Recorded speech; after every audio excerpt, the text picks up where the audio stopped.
committed illegal behavior, they went crawling into Congress begging to get bailed out. Well, 8 years have come and gone. Wall Street is now doing just fine. I believe we should impose a tax on Wall Street speculation. And that tax will more than cover free tuition at public colleges and universities and reducing student debt. This country bailed out Wall Street. It is now Wall Street's time to help the working families of this.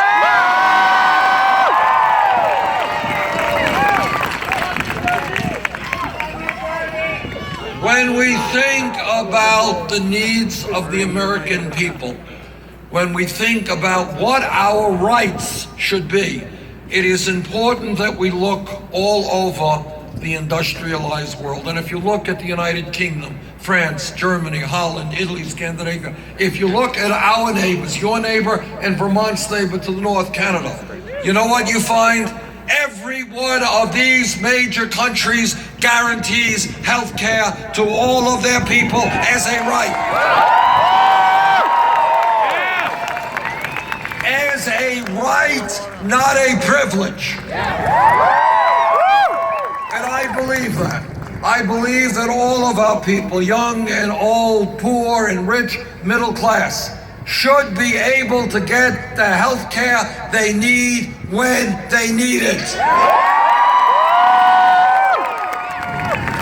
The Affordable Care Act, which I supported, has done a number of good things, but not enough. We have 29 million people today without any health insurance, and many of you are underinsured with high deductibles and high copayments. And every person here, every person in North Dakota, Vermont, and America is being ripped off by the greed of the pharmaceutical industry. There is no rational reason why our people are being charged the highest prices in the world for prescription drugs. And then on top of all of that, turns out that we are spending much, much more per person for health care than other people of any other major country. That is why I believe and will fight for, as president, a Medicare for all health care system.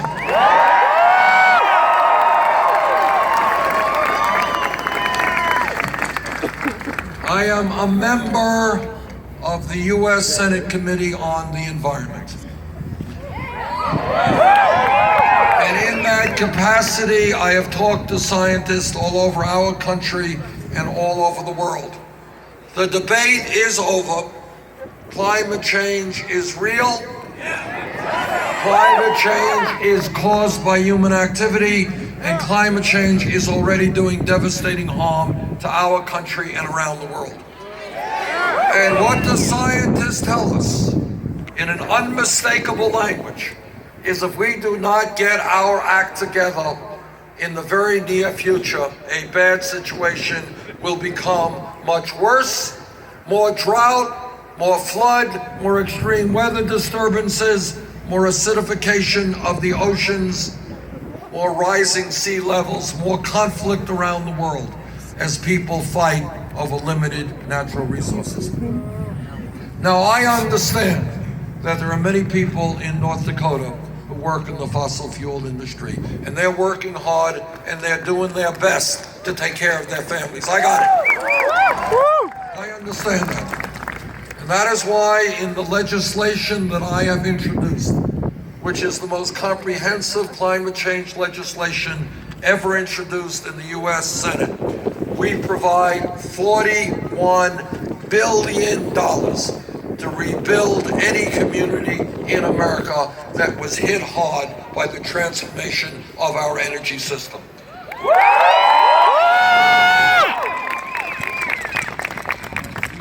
Our job is not to hurt workers, and I consider myself perhaps the most strong pro-worker member of the United States Senate.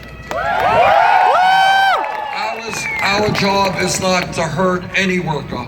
Our job is to save the planet, and we can do both of those things.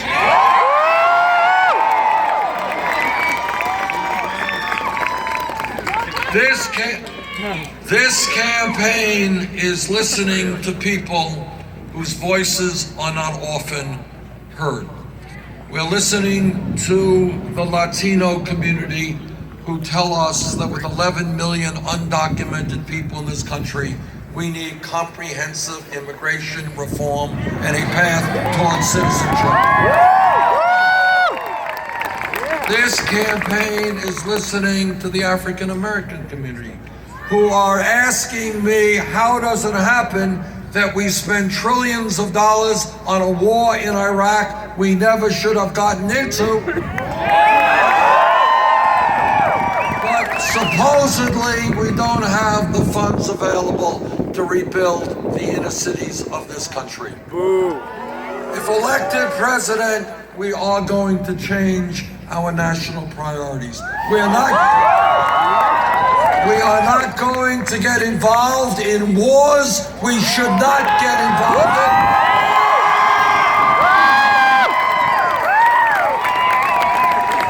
But we will rebuild inner cities and rural communities that today are struggling with inadequate housing, inadequate education, and inadequate health care.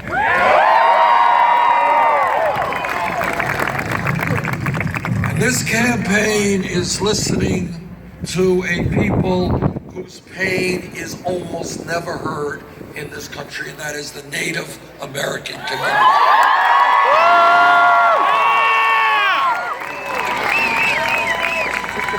Everybody who has read 5 minutes of American history knows that from before this country was a country, the Native American people were lied to, they were cheated, and the treaties that they negotiated were broken. That's a fact. And everybody knows that we owe the Native American people a debt of gratitude that we can never, ever repay. Because their culture and their way of life have taught us lessons that are so important and lessons that we must learn. And most importantly, what they have taught us is the profound understanding that as human beings, we are part of nature. That as human beings, we must coexist with nature. And that if we continue to destroy nature, we are ultimately destroying ourselves. And yet, despite all that the Native American people have given us, they are finding themselves now in very difficult shapes in many parts of this country. I was just in Pine Ridge in South Dakota yesterday. And what I saw there is something that should not be seen in the United States of America. Unemployment sky high, poverty sky high, young people killing themselves at horrific rates, a drug epidemic, alcohol problems. That is not how we should be allowing Native American people to be living in America today. We have got to respect the sovereignty and the sovereign rights of the Native American people. And if elected president, we will fundamentally change our relationship to the Native American people.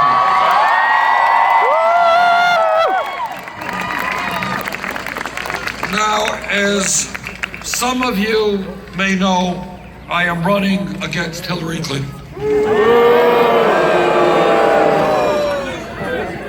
I wanted to just give you very briefly some of the differences that exist between Secretary Clinton and myself. Number one, I am very proud to tell you that our campaign, uniquely among all campaigns, does not have a super PAC. Bernie's not for sale. We do not raise money from Wall Street or from billionaires or from corporate America. In fact, what we have done is unprecedented in American history. We have now received over 7.3 million individual contributions, averaging $27.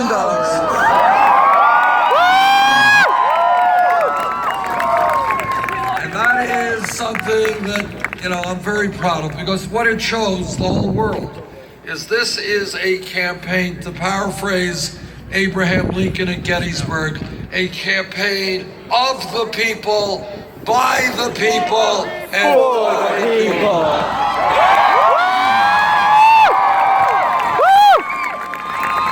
Now, Secretary Clinton has chosen to raise a good part of her campaign funds in a different way through super PACs. And she has raised many millions of dollars from Wall Street and other special interests. I think that if you're going to talk about campaign finance, it's not only good enough to talk the talk, you got to walk the walk. Secretary Clinton thinks we should raise the minimum wage, she does, to $12 an hour. That ain't good enough. No. We have got to raise the minimum wage to $15 an hour. Secretary Clinton in 2002, during the most important foreign policy debate in the modern history of this country. She was then a senator from New York State. I was a congressman from Vermont. We both listened to what George W. Bush and Dick Cheney and all those guys had to say. I listened to them and I didn't believe what they had to say. I voted against the war in Iraq. Secretary Clinton supported that war. There is another issue out there that is looming that I think every year will become more and more important, and that is the question of whether in the United States and around the world we're going to have enough clean drinking water to take care of our people. And that is why I believe we have got to ban fracking.